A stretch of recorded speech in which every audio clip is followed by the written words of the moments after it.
How many times a week do you need to train to make sure that you're going to get results?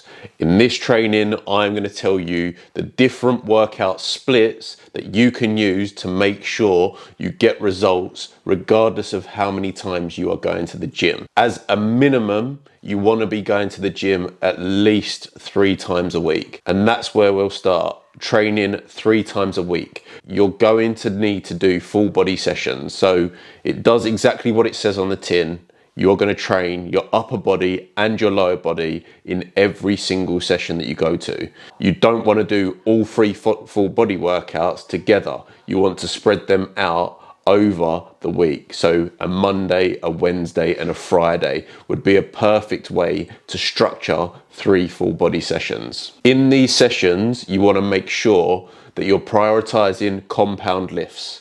Again, in any workout you do, compound lifts need to come first, and then you'll move into your isolation movements. Whatever exercise you prioritize in your first session of the week, you then rotate. So let's say you was to do squats first on a Monday, then the next day you'd prioritize a back exercise, a shoulder exercise, or a chest exercise. That is going to stop you from overtraining on one area and undertraining on another. Moving on to training 4 times a week. This for me is 100% the sweet spot.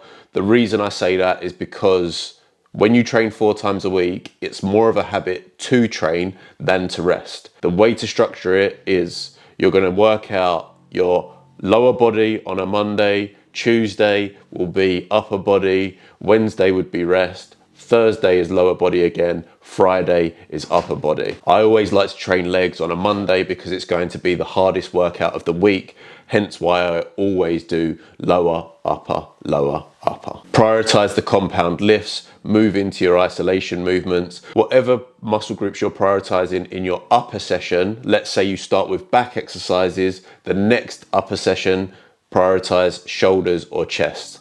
And with your legs, what I like to do is in my first leg session, I like to focus on the front of my legs, and then the second leg session, I'm focusing on my posterior chain or the back of my legs. Moving on to 5 days a week, very common that people train 1 muscle group per day, because if you go through the muscle groups, you've got your legs, chest, back, shoulders, arms. That is a very shit way to train. There's no better way that I can put it.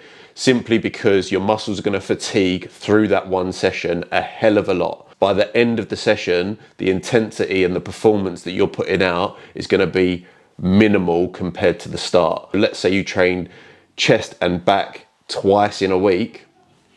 The results are going to be much better because the muscles are going to be able to perform at a higher intensity rather than getting absolutely mullered and fatigued in one session. You want to do legs, then as I mentioned, chest and back, shoulders and arms, legs, chest and back again. Finally, if you're training 6 days a week, push-pull legs. Push is anything you're moving away from your body, like a bench press.